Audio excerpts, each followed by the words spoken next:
How's it going, guys? My name is Zach with the Movie Castle, and today we're going to be doing something a little bit different. We're going to be doing a spoiler talk for Friday the 13th, the Tommy Jarvis Trilogy. This is parts 4, 5, and 6 of the Friday the 13th series, and feature Tommy Jarvis, a rare, reoccurring character. Basically, if you guys have been keeping up with the channel, a bit ago I did what I consider phase 1 of the Friday films, parts 1 through 4. I talked about those a bit ago, and then a few weeks ago, there was a Friday the 13th, the day occurred in real life, and I thought, okay, let's celebrate, let's talk about part 5. But then I watched part 5 and I was kind of back on the wagon again, and I reviewed part 6 afterwards, and I'll probably, in this set of reviews, go ahead and finish off phase 2, go all the way to part 8. But before I continued with the reviews, I realized I kind of wanted to do something a little different after part 6. I wanted to talk about the Tommy Jarvis Trilogy. It really is kind of a rare and weird thing for the Friday the 13th series, but here we have, right in the middle, a series of 3 films all about one character. And I do want to, I guess that's the first point I should mention, is that's very rare for the Friday series to have a reoccurring character. Obviously you have Jason, who's in every film, even if a couple of those he's just a hallucination. And then you have Alice, who's in the first film and a tiny little bit of the second film. And then you have Pamela Voorhees, who's in the first film, and she'll appear as a hallucination for Jason a few times. So yeah, there's not too many reoccurring characters, and to see Tommy Jarvis show up for 3 films in a row, that's a pretty big rarity. But they're all different films. You know, this wasn't planned to be a trilogy. Each film was kind of doing its own thing. I think I recall hearing them say that for like the first 4 Friday films, they thought, oh, this is definitely going to be the last one. And in turn, the Friday films, the early ones, live very much moment to moment, movie to movie. They just kept trying to, okay, we'll get this one down, it'll probably be the last one. And in turn, that leads to movies kind of doing their own things. And this would happen in extreme cases for the Tommy Jarvis Trilogy. 4, 5, and 6, very, very different movies. Part 4 is the best of classic Jason. It's what a lot of people consider to be the best in the series, and is definitely a personal favorite of mine. They really thought that this would be the end of the whole thing. When they said the final chapter, they meant it at the time. And they really swung for the fences. Tom Savini is back. You even have Crispin Glover and Corey Feldman in this movie. Some pretty good big actors. So yeah, part 4, really great movie. Best of classic Jason. And then you get part 5, which a lot of people compare to Halloween 3. It's the one where Jason is absent from the movie, and they're like, why would you want to watch that one? That's the one without Jason. And initially, this movie was kind of shunned, you know? This was the one that a lot of people kept at an arm's distance. But over time, it's developed a cult following. Because even though, yeah, Jason isn't in this movie, it's a lot better than people give it credit for. It's a very grungy and sleazy movie, a really great dirty slasher. But also, the director let the actors have more free reign than normal, and in turn you get a lot of these side characters doing a bit of improv and becoming really good Friday the 13th side characters. So, part 5 is the cult favorite. It's one that got really underrated, and people are saying nowadays, re-examine it, and it is a lot better than people give it credit for. And then you get part 6. Part 6 is a very early example of a slasher with meta humor. It's self-referential. It would go on to inspire Scream. It's got funny moments. But look at that as a whole. classic Jason, cult classic outcast film coming back, and then a comedy. These are very different Friday the 13th movies. 3 different directors, 3 different actors playing Tommy, and 3 very different directions. And yeah, a large part of me kind of wishes they had a plan a little bit more from the beginning. I would have loved to see Tommy grow and develop as a character from each movie, and I would love to, by the point we got to part 6, see him become like a really tough Van Helsing character, or as Leslie Vernon would put it, an Ahab.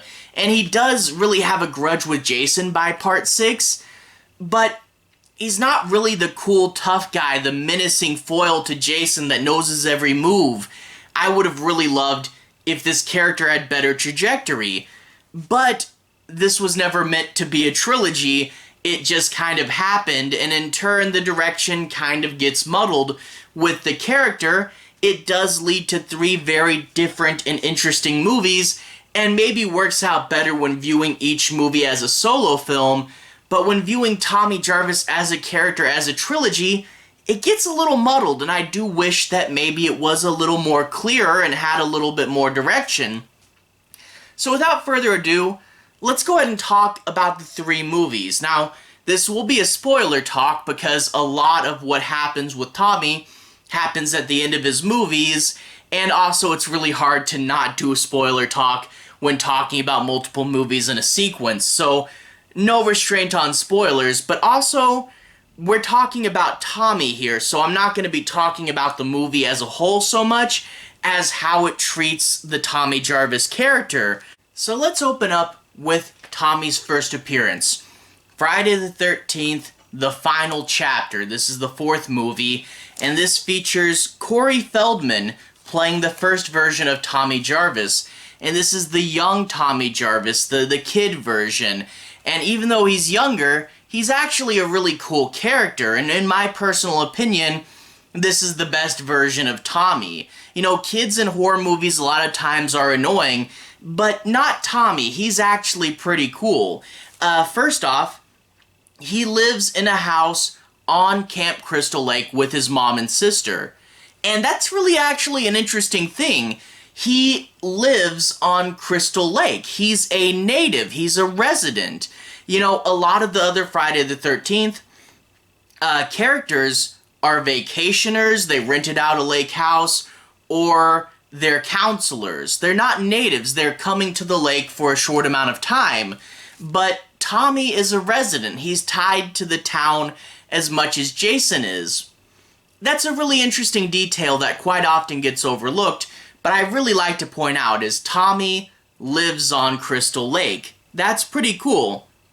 Another cool thing is his hobby. He actually builds a really cool monster mask with, you know, special effects work. He's really, really good for a kid. It's pretty crazy. I do feel that this is probably a reference to Tom Savini. Tom Savini, legendary makeup and special effects artist. He did part 1, but rather than do part 2, he went off and did The Burning. They finally got him back for part 4, and, you know, he's a makeup and special effects artist. They give the kid the makeup and special effects hobby. He's really good at it, and he's named Tommy. You know, Tom Savini, Tommy Jarvis. His first name has to be a reference to the guy who's coming back, you know? Sadly, in his other appearances, like, the mask will be briefly referenced in part 5, and then essentially forgotten about in part 6, and it's a cool element of the character that they just kind of forget about. But anyway, Tommy Jarvis, the house next door, is going to be rented out by a bunch of young partying teens who are going to, of course, get killed off one by one by Jason. And it's really funny to see Tommy interacting with the teens. They're older than he is, and they're going off and partying, and the mom's like, whoa, they're being bad, just ignore them. And it's kind of a funny interaction. But the reason why young Tommy Jarvis is the best Tommy Jarvis is this is the Tommy Jarvis that actually kills Jason. This is something that they have been trying to do for 3 movies now. All these other people, I mean, you even get the first Jason Hunter is in this movie, and this little boy does better than him. It's so cool to see the underdog actually take out Jason. He comes up with this plan to shave his head and pretend to be a younger version of Jason Voorhees. This disorients him for a little bit, and they're able to get off a good machete blow to the head. A really, really good Tom Savini moment here. But then you get the classic, die, Jason, die! And he just goes to town, absolutely wrecking Jason. And yeah, he's the coolest Tommy Jarvis because, you know, he's the one that took him down. It's really cool. So yeah, Part 4 Tommy is always going to be my favorite Tommy, and I think he's just the coolest. He's the underdog that gets Jason, you know? But now we move on to Part 5. This time around, Tommy is played by John Shepherd. They wanted to get Corey Feldman back. He was off shooting The Goonies, which would be a big movie in his career, so good on him. They got him back for a dream sequence, so you do get to see a little bit of Part 4 Tommy, and it's too bad that they couldn't get him back because then again, you know, better character consistency if they had. But since they were going to get a different actor, they aged him up, and he's now, I think, supposed to be 17, and John Shepherd is playing him.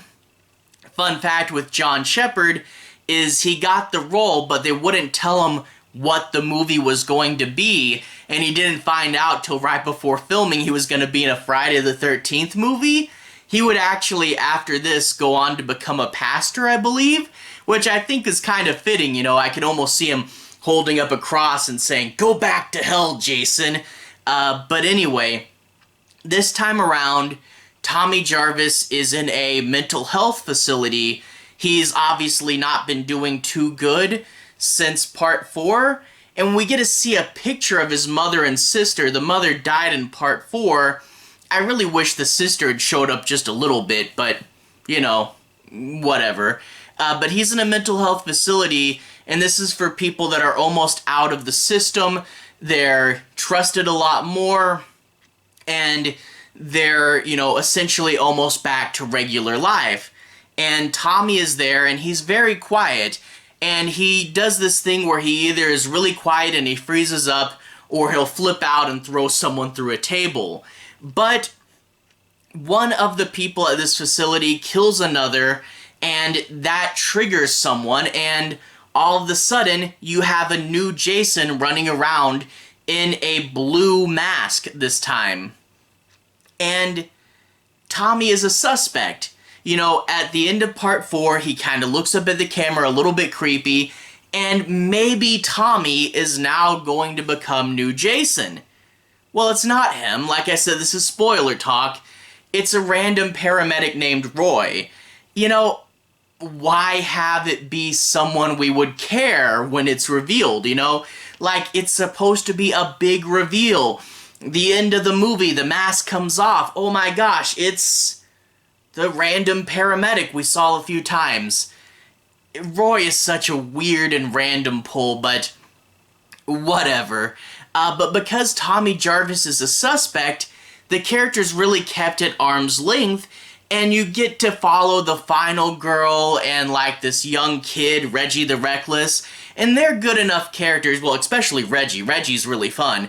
But because Tommy is kept at an arm's length, because he's a suspect for being the killer, we don't really get to know this Tommy too much, and he is, in turn, also very quiet. You know, I could totally see this being where Tommy is at this point in his life, but we don't really get to know him, and that sort of makes this version of Tommy one of the weaker ones. However, you know, he does show up at the end, and at first he freezes a little bit, but he eventually gets out of that, and he does help take down Jason, and so that's fine. But then we get the ending. We get a sort of fake-out ending For whatever reason, a lot of the Friday the 13th movies feature dream/fantasy sequences at the end, usually an excuse to have Jason pop out for a final scare.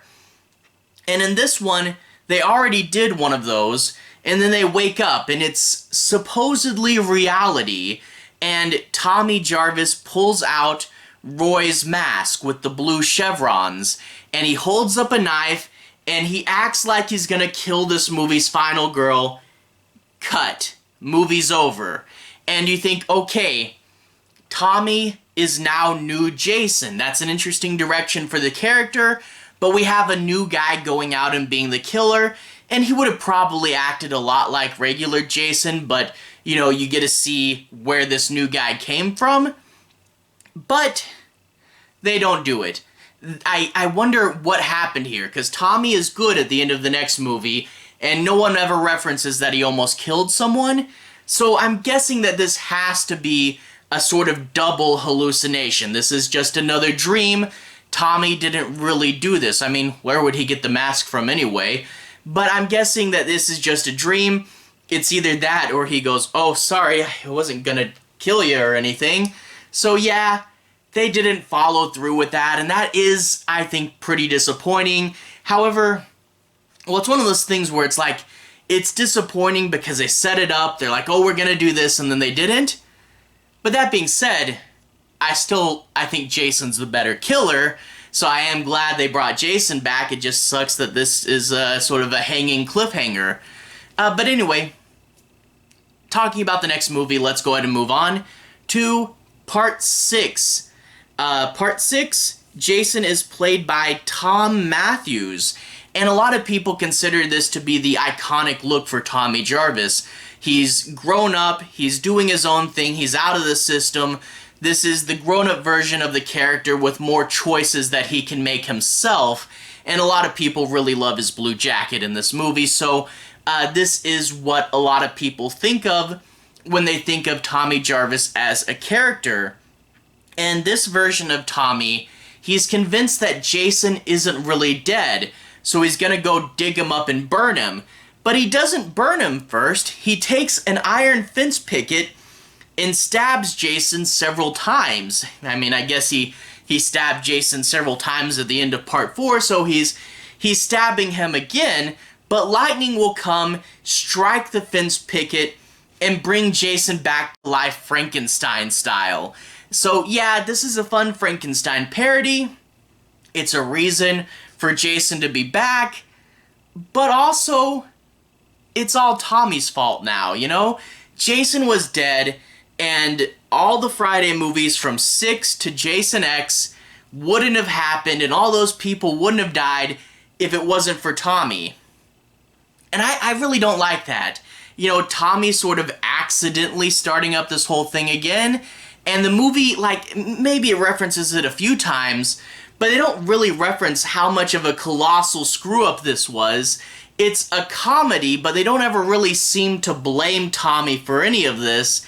And yeah, you could have had him been the cool expert Jason hunter. Just have randos do this, you know? Random people think it's funny to dig up, you know, Jason's grave, like in the dream sequence from Part 5. Have randos do it so it's not Tommy's fault. But no, it's all Tommy's fault now. Tommy could have been the ultimate Jason stopper, and now he's caused a bunch of deaths. Well, I guess, granted, Tommy did kill him the first time, so it's kind of more resetting things to zero than anything, but yeah, that wasn't really my favorite thing. And, you know, I feel like if this character had more of a direction, we could have seen a really cool version of Tommy. But this version, he accidentally brings Jason back to life, and he's stuck in a prison cell for most of this movie. You know, and that's the thing, is like, taken on its own, Friday the 13th Part 6 is a funny version. It's the silly one, and on its own that's fine. But when you view it as the final chapter in the Tommy Jarvis Trilogy, yeah, Tommy Jarvis does get to take out Jason at the end, but it's this weird boat sequence, and it's not the big final, you know, Star Wars Episode 3 battle that we hoped it would be.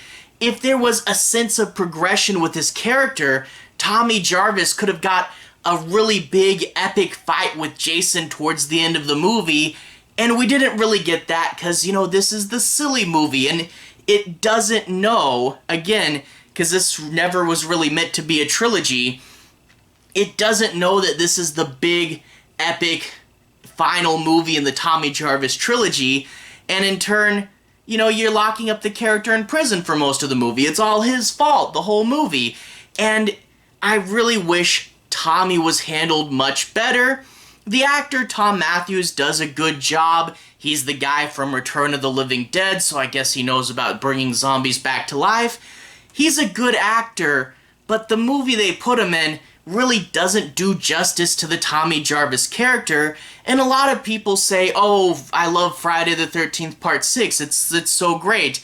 And it does have its moments, and the meta-humor was revolutionary for the time, but I really don't feel that this movie does justice for Tommy. He should have been Van Helsing by this point, and he just turns into an okay Jason hunter. He does do the job at the end, trapping Jason. Doesn't actually kill him because we see the eye open, but apparently Crystal Lake has some sort of magic power to trap Jason. He read it in a book, so it must be true. But yeah, it's just an okay finale for this character, and I really wish there was better justice for Tommy, you know? So anyway, the Tommy Jarvis Trilogy, 3 interesting movies that all go off and do their own thing, and I guess I really did appreciate their freedom to be, you know, unique visions. 3 different directors, 3 different actors, 3 different lenses to look at the Tommy Jarvis character through, but he doesn't really get proper escalation and character development, and in turn, Part 4 Tommy, the first appearance, is still the best Tommy. And I did like that they brought the character back. It was a sense of consistency, and it was cool to see him each time. It's just one of those things that I wish was better organized. But hey, it's still a cool character. Each of the actors does a good job going their own way with this character. But yeah, it's more disjointed than a lot of people give it credit for. I still like it. I like that they brought him back. I like that Jason has a nemesis. I just wish he got to that Van Helsing level, you know? But anyway, I'd be curious to see what you guys think of it. I bet a lot of people do like that each movie is so different, and I do like the freedom that that gave, but I don't know, I wish it had a stronger sense of character progression. But anyway, to everyone who's watched so far, thank you for watching. To everyone who's liked and subscribed, thank you, you really are helping the channel out. I'll leave a relevant playlist on the bottom. This should be my Friday the 13th playlist, where you can see me talk about every single individual movie in the Tommy Jarvis Trilogy. I've done full-length reviews for all of them, as well as the first 3 movies as well, and the DVD bonus film Lost Tales of Camp Blood, as well as a full DVD collection. So if you want to see me talk about a whole lot more Friday the 13th, you can find it here in this playlist. Anyway, have a good day. I'll see you guys again very, very soon. Relevant playlist on the bottom. Have a good day now.